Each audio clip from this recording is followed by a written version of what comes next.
নমস্কার, সুপ্রভাত। সকলকে স্বাগত জানিয়ে লিভিং উইথ অ্যাডভেঞ্চার্সে আজকে ব্লগটা শুরু করছি। তবে শ্বশুরবাড়ি সরাসরি বাজার থেকে।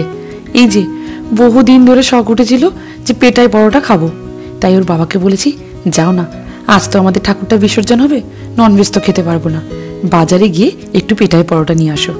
এই যে যেই না বলেছি, আমার ভাসুর আর আমার বর মিলে চলে গেছে বাজারে পেটাই পরোটা আনতে। তবে খেতে কিন্তু এটা ভারী ভালো লাগে। তবে আমাদের বিদেশে হয়তো অনেক ধরনের পরোটা, রুটি সব কিছুই পাওয়া যায়, কিন্তু এই পেটাই পরোটা কিন্তু এখনো অবধি পাওয়া যায় না। পাওয়া তো যায় না, সে ঠিক আছে, এখন তো ইউটিউবের যুগ, কত ধরনের তো ভিডিও আছে। চেষ্টাও করেছিলাম বাড়িতে, জানেন, কিন্তু পারিনি। পরোটা তো করতে পারি, কিন্তু এত পাতলা পরোটা ও আমার দ্বারা সম্ভব হলো না। এই যে তাই বলেছি, দেশে যতদিন আছি আর যাই হোক, এই রাস্তার এই ফুটপাতের খাবারগুলো আমি খেয়ে তবে কিন্তু বিদেশে যাব। এই পেটাই পরোটা দিয়ে ঘুগনি খেতে কিন্তু আমার খুব ভালো লাগে। আপনাদেরও কেমন লাগে অবশ্যই কমেন্ট বক্সে কমেন্ট করে জানাবেন।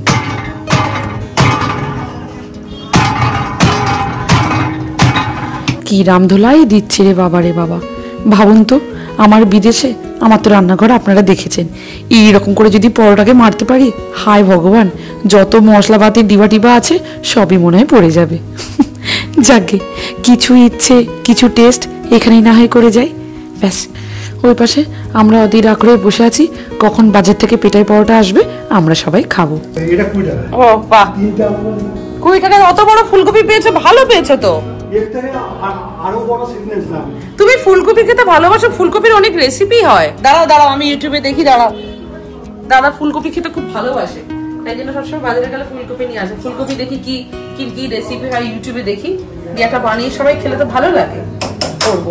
চাটা হয়ে গেছে, ঢেলে দেবো, একটু আদা দেওয়া হয়নি। হ্যাঁ, এই লাল গাজরগুলো পাওয়া যায়। এটা কি শাক গো লালটা? ফসলা শাক। আমার মা অনেক ধরনের শাক করে। হ্যাঁ, এই উচ্ছে নিয়ে এসে ভালো করেছো। তো উচ্ছে সেদ্ধ খাবে পুরো?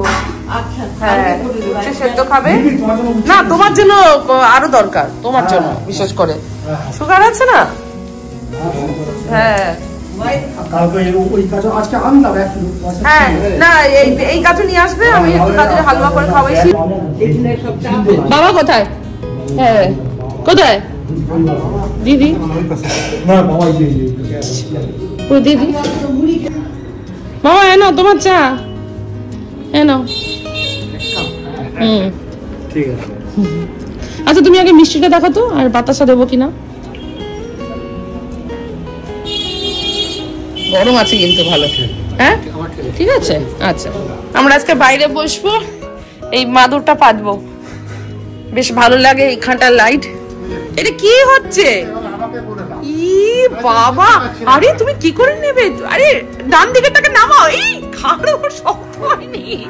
আরে আস্তে, মিঠি ডান হাতে ছেড়ে দাও, নেমে যাবে। ধরে রাখো ওকে, আগে ধরে রাখো। চল দেখি মিঠি, দেখি এখানে আয়। মিঠি পাশটা ধর, বুঝে টান টান, টেনে নিয়ে যা, টেনে নিয়ে যা। হ্যাঁ, 600 গ্রাম নিয়ে আসছি। তোর মোজা পড়ে যাচ্ছে তো, মোজা খুলে চলে যাচ্ছে রে বাবা।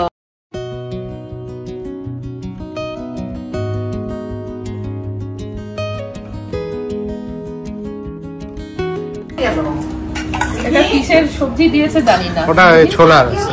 ও না, ঘুগনি টাইপের, মানে ঘুগনিতে জলটাই বেশি দেখা যাচ্ছে না, পুরো শেষের দিকে, আমরাই লাস্ট কাস্টমার। হ্যাঁ, বলে তোমাকে আসতে হবে তাড়াতাড়ি। ও তাই, এত সময় আসতে হবে? আরেকজনের শেষ বলে শেষ। যা, না আর বানাবে না, বাস। ও সকাল সকাল মানে ছোট ছোট খাওয়া। মিষ্টি রস দিতে এক সাইডে, আর ওটাকে এরকম করে খেতে হয়। দারুণ। এক সাইডে মিষ্টি রস খুলে যাচ্ছে, তাই নিয়ে মিঠে খুব চিন্তিত। মিঠিটা খা খা, এইসব মানে চেয়েও খাওয়া যাবে না, কারণ এই এত পাতলা পাতলা না, এরকম করে পেটানো তো হয়ে যাবে, যত রাগ এই রুটির উপরে ছাড়া যাবে। হ্যাঁ, কিন্তু এরকম পাতলা করতে পারবো না গো। এদের সেই বড় তাওয়া দিয়ে, সেই বড় তাওয়ার মধ্যে। হ্যাঁ হ্যাঁ, সেই এই দোকানে এরকম হচ্ছে যে ঘুগনি আর এরকম পরোটা, আমরা ঘরে যতই করি ঠিক এই স্বাদ আসবে না। আমি এইসব খাবারগুলো খুব মিস করি। আমি প্রচুর ইচ্ছে হলো যে একটু পেটার পরোটা খাই। আমার সব থেকে ভালো উঠে রান্না করতে হচ্ছে না, কি আরাম। আমার এই দেশে এলে সব থেকে বেস্ট কি লাগে জানেন? এই যেমন ধরুন সকালবেলা ঘুম থেকে উঠেছি দেরি করে, কিছু আর বানাতে ইচ্ছে করছে না, ব্যাস এই বাজার থেকে কত ধরনের কচুরি, পেটার পরোটা, আরও কত কি পাওয়া যায়। আপনাদের কত সুবিধে বলুন, যখন ইচ্ছে হবে বাজার থেকে কিনে নিয়ে এসে খেতে পারবেন। খুব মিস করি বিদেশে জানেন, মাঝে মাঝে মনে হয় ওর বাবাকে তো বলি, কোথায় যদি একটু পেটার পরোটা পাওয়া যেত সকাল সকাল, শিগগির তোমাকে পাঠিয়ে দিতাম দোকানে নিয়ে চলে আসার জন্য। যাকে এই পাশে কনকাঞ্জলি শুরু হয়ে যাবে, তার আগেই যে ছেলেকে স্নান করাতে এসেছি, ওকে স্নান করে ঘুমটি দিলে আমি ওই পাশে ঠাকুরকে বিসর্জনের জন্য সবকিছু বন্দোবস্ত করতে পারবো। নিমুকে জাস্ট খাইয়ে আমি ঘুম পাড়িয়ে এসেছি, আর আমাদের নারায়ণ ঠাকুরকে এবার কনকাঞ্জলি করবো। ওর বাবা শ্বশুরমশাই হয়তো যেতে পারে, দাদা মিলে টোটো করে এই সামনে পুকুর আছে ওইখানে ভাষণ দিয়ে আসবে। আর এই যে কনকাঞ্জলির জন্য আমার মা শাশুড়ি এই যে সব রেডি করে দিয়েছে। এই যে কনকাঞ্জলির জন্য সব কিছু রেডি করে ফেলেছি। তাই আমার মাসি শাশুড়ি বলছেন, মৌমিতা যখন কনকাঞ্জলি দেবে তখন কিন্তু কারোর সাথে কথা বলো না। শেষ ব্লগে আপনারাও বলেছেন যখন ঠাকুরের ভোগ করা হবে তখন না কথা বলাটাই উচিত। বিশ্বাস করুন, আপনাদের দেওয়া উপদেশ থেকে আমি সত্যি এখনো অনেক কিছু শিখি। অসংখ্য ধন্যবাদ তার জন্য। এই যে এই পাশে মোটামুটি সব রেডি হয়ে গেছে, তাই আমাকে সবাই মানে মাসি শাশুড়ি, আমার শাশুড়ি মা বলছেন, এইবার মমিতা আস্তে আস্তে করে তুমি সব কিছু শুরু করে দাও, কারণ ওই পাশে বেলা হচ্ছে, ঠাকুর ভাসান দিতে যেতে হবে।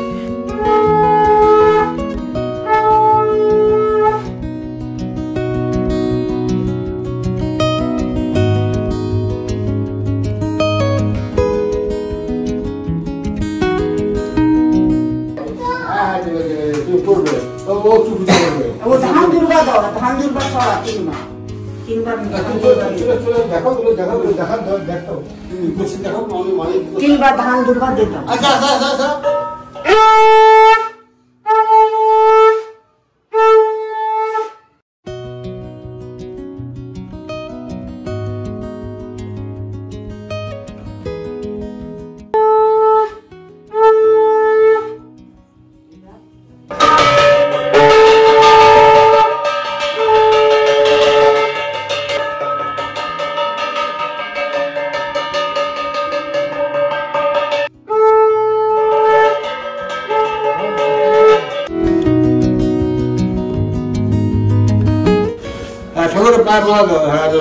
ভেরি গুড, চলো। হ্যাঁ এই তো, কি শোনা, হ্যাঁ এই তো খুব সুন্দর, হ্যাঁ খুব সুন্দর।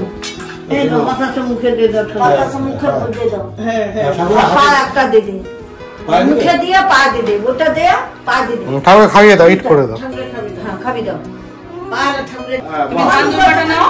হ্যাঁ ধান দুর্বাটা নাও, ধান দুর্বা নাও। ওই যে ধান দেখছো, ধান সিডস ওইটা হাতে নাও, ঘাসটা হাতে নাও। হ্যাঁ ওটাকে দুব্বা ঘাস বলে, ঠিক আছে? নাও নাও, ঠাকুরের মাথায় দাও, ঠাকুরের মাথায়।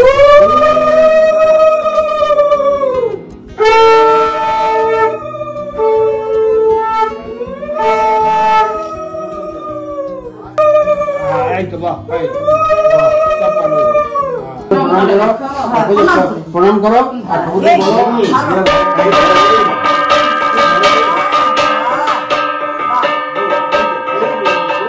আপনারা নিশ্চয় বুঝে গেছেন হয়তো, ওই যে আমি যখন কনকাঞ্জলি দিচ্ছিলাম, আমার কন্যা কি ভারী রাগ, কেন তাকে পুজো করতে দেওয়া হচ্ছে না। বাবারে বাবা, ওই জন্য পেছনে আমার শ্বশুরমশাই মানে তার দাদু তাকে বারংবার বলছে, তুমি একটু অপেক্ষা করো, মা করে নিলেই তারপর তুমি করবে। সবকিছু হয়ে গেল, এইবার ঠাকুরটাকে ভাষণ দিতে যাবে। আর ভালো লাগছে, কারণ আমার না ঠিক লাস্ট ইয়ারের কথা খুব মনে পড়ছে, যখন আমার মামা শ্বশুরের বাড়িতে গিয়েছিলাম তখন এরকম লক্ষ্মী ঠাকুরকে কনকাঞ্জলি দিয়েছিলাম। দুর্গাপুজোর সময় এসেছিলাম, তো এই পুজোগুলো সব পেয়েছিলাম, তো এইবারে সেটা হলো না। ঠিক আছে, একটা তো পুজো পেলাম, আর পুজোটা খুব ভালো মতো সম্পন্ন হলো। ঠাকুরমশাই খুব ভালো মতো পুজো করিয়েও গেলেন। আর শ্বশুর শাশুড়ি, ভাসুর, মাসি শাশুড়ি, মানে শ্বশুরবাড়ির লোকজনদেরকে নিয়েও করতে পারলাম, সেটা ভালো লাগলো। সাথে আমার মা বাবাকেও পেয়েছি, পরিবারকে একটা ছত্রছায়ায় পাচ্ছি। এর থেকে মানে কি বলবো, মানে এর থেকে পাওয়া, মানে ভালো পাওয়া বা সত্যি ভালো কিছু হয় না জীবনে। মানে আমার এত কিছু মানে স্মৃতি ঘুরিয়ে ফেলছি ব্লগের থ্রু দিয়ে, মনে রাখবো। ওরও যাওয়ার সময় হয়ে যাচ্ছে, চলে যাবে। তো তাই জন্য তার আগে এই কাজগুলো সব করা হয়ে গেছে। আর মায়ের খুব ইচ্ছে ছিল, মানে আমার শাশুড়ি মায়ের খুব ইচ্ছে ছিল নারায়ণ পুজোটা করবে যখন আমরা আসবো সবাই, তো সেটা ভালো মতো হলো। এবার ঠাকুরকে মানে বিসর্জন দিতে যাবে পাশের পুকুরে, তারপরে আমরা দুপুরে খাবো, এখনো খাইনি, 2:30টা বেজে গেছে। আর এই যে আমাদের তুলসী মঞ্চটা খুব সুন্দর করে হচ্ছে যে এই রজনীগন্ধা দিয়ে সাজানো, এত ভালো লাগে দেখতে। এই ছোট্ট জায়গাটার মধ্যে না তুলসী গাছটা খুব পুরনো, সেখানে দেখুন কি সুন্দরভাবে এটা সাজানো রজনীগন্ধা ফুল দিয়ে। ঠাকুর বিসর্জনে সময় তো হয়ে গেছে, কিন্তু ওই যে বিসর্জন দিতে গেলে ওই এখনো আধা ঘন্টা 1 ঘন্টার ব্যাপার। তাই বললাম সেই যখন স্নান টান করে নিয়েছি, ঘরের ঠাকুরটাকেও পুজো দিয়ে দিই। এই যে তুলসী মঞ্চ থেকেই আমাদের বাড়ি পুজোটা স্টার্ট হয়।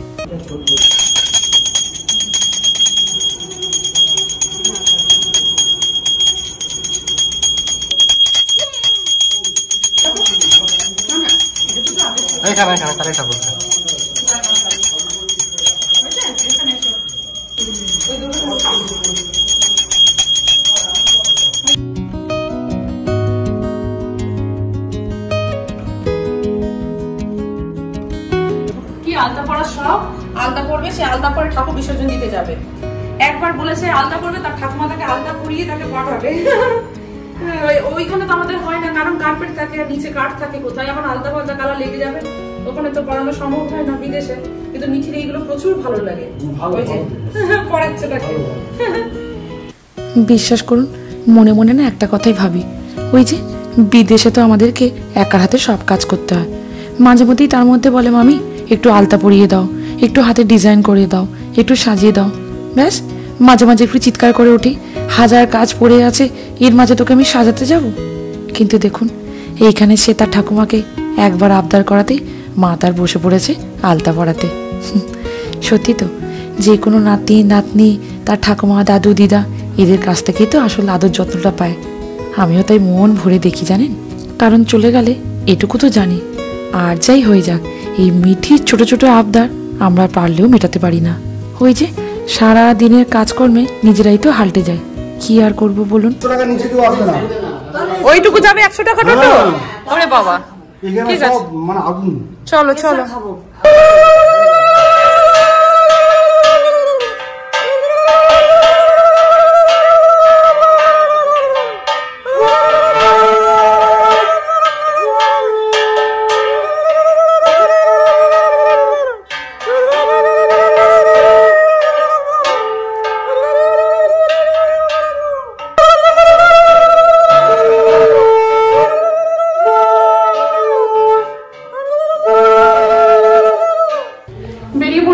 আমার যাওয়ার কথা ছিল না, কারণ মিমো ঘুম থেকে উঠে পড়েছে বলে সবাই বললো, শাশুড়ি মা বললেন যে মিমোকে আমি দেখে নেবো, তুমি যাও। তো তাই জন্য আমি ড্রেস ছেড়ে নিয়েছিলাম, তো চুড়িদার পরে তাড়াতাড়ি করে চলে যাচ্ছি, কারণ টোটো চলে এসেছে, ঠাকুরকে নিয়ে যাবে, ঠাকুর নামানো হয়ে গেছে। তো মাকে বলে দিই মিমোকে দেখবে। মা তুমি চলে যেও, সাবধানে যাও। হ্যাঁ সাবধানে, ওইখানে দেখে যাও, নাহলে এদিক দিয়ে যাও।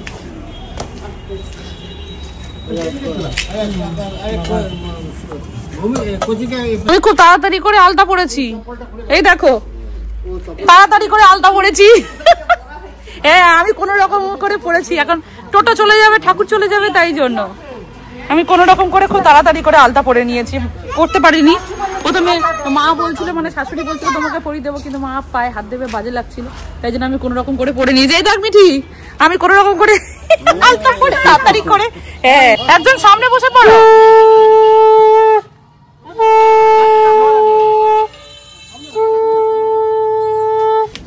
দারুণ লাগছে, এটাই আনন্দ।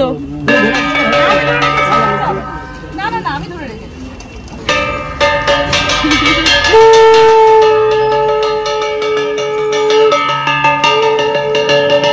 ঠাকুর ভাষার মানে একটা আলাদাই আবেগপ্রবণ বলুন। আমার কিন্তু খুব মজা লাগে, কেন বলুন তো, ছোটবেলায় যখন মামা বাড়িতে যেতাম, মানে আমার মামা বাড়িও এইরকমই গ্রামে। দাঁড়ান, একদিন মামা বাড়িতে যাওয়ার প্ল্যান আছে, আপনাদেরকে ঘুরে দেখাবো। আমরা ছোটবেলায় এইরকমই আনন্দ করতাম জানেন। মামার ছেলে মেয়েদের সাথে একটা ছোট ট্রলি ছিল, ওরে বাবা, সেইটা নিয়ে সে ভারী আনন্দ। ব্যাস, মাঝে মাঝে দিনগুলো না খুব মনে পড়ে যায়। এই যে আজকে শ্বশুর বাড়িতে এসে এই যে দিনটা, সুন্দর দিনটা দেখতে পাবো, এটাও তো কখনো ভাবিনি। আজ নারায়ণ পুজোর জন্য হয়তো এই আনন্দটাও আমাদের জন্য বাকি ছিল।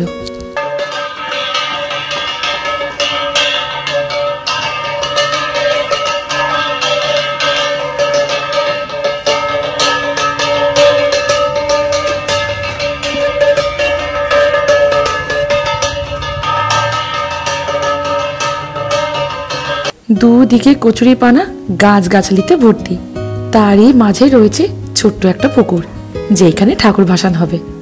দেখতে সুন্দর লাগছে না? বিশ্বাস করুন, আমার নিজের চোখে দেখতেও যেন মনে হচ্ছে দুটো চোখ জুড়িয়ে যাবে। গ্রামের জীবনটা না শহরের জীবন থেকে অনেকটাই আলাদা। তুই কি করে করতে পারবি? আচ্ছা আচ্ছা, নে নে নে নে।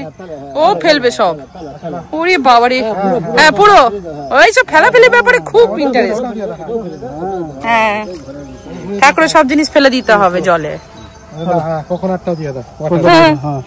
ওরে বাবারে, ঠাকুরকে প্রণাম করে নে বাবা। যা,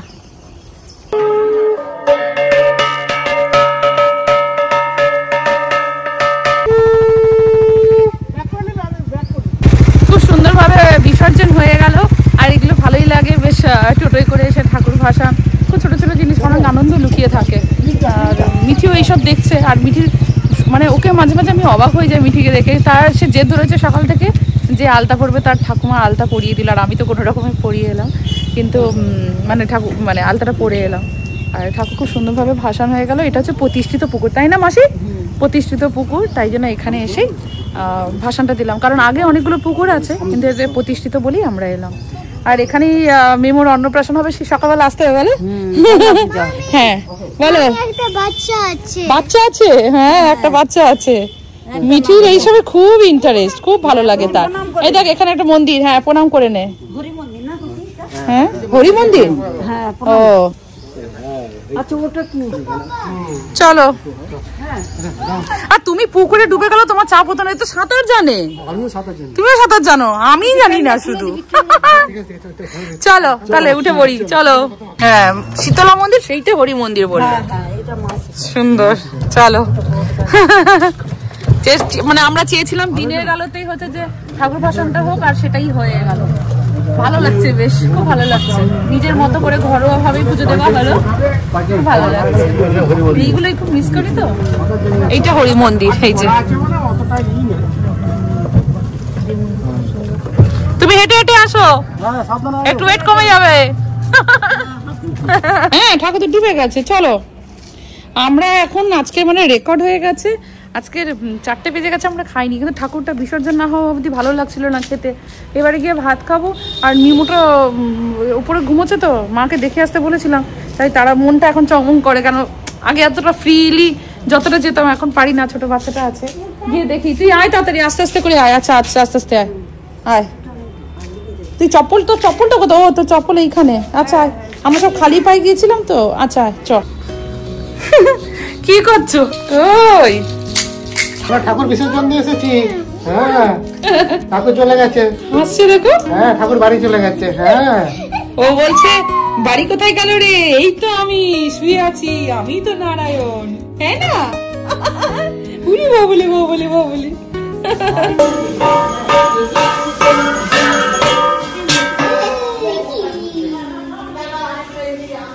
করো না, করো কাজা।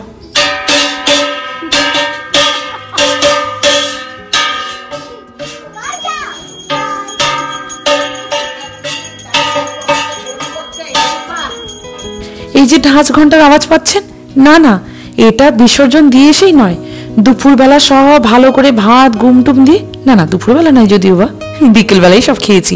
সে যাই হোক না কেন, সব কিছু করে আমরা রেস্ট নিচ্ছি। হঠাৎ করে দেখছি সন্ধ্যে দেওয়ার সময় এরকম আওয়াজ, কি না মিঠি তার দাদুর সাথে ওই ঢাচ ঘন্টা নিয়ে ঠাকুরের সামনে নাকি পুজো দিচ্ছে। বাবারে বাবা, কোথা থেকে জুড়ে বসেছে আমাদের ছোট্ট পুরোহিত। দৃশ্যগুলো না আমাদেরও দেখতে খুব ভালো লাগে, হাসি, খুব হাসি, জানেন। যাকে আজকে ব্লগটা তাহলে এখানেই শেষ করি। সবাই ভালো থাকবেন, সুস্থ থাকবেন। আজকে ব্লগটা যদি আপনাদের একটু হলেও ভালো লেগে থাকে, যারা যারা এখনো পর্যন্ত আমাদের ব্লগগুলো দেখে যাচ্ছেন অথচ সাবস্ক্রাইব করেননি, চ্যানেলটিকে একটা সাবস্ক্রাইব করে দেওয়ার অনুরোধ রইল। লাইক করবেন, কমেন্ট করে জানাবেন আপনাদের কেমন লাগলো আজকে ব্লগটা। খুব তাড়াতাড়ি আসছি আরো পারিবারিক ব্লগগুলো নিয়ে। সবাই ভালো থাকবেন, নিজেদের খেয়াল নেবেন। ওরকম না বাবা, বাঁ হাতে ঘন্টা নিতে হয়, ডান হাতে ধূপ ঘোরাতে হয়।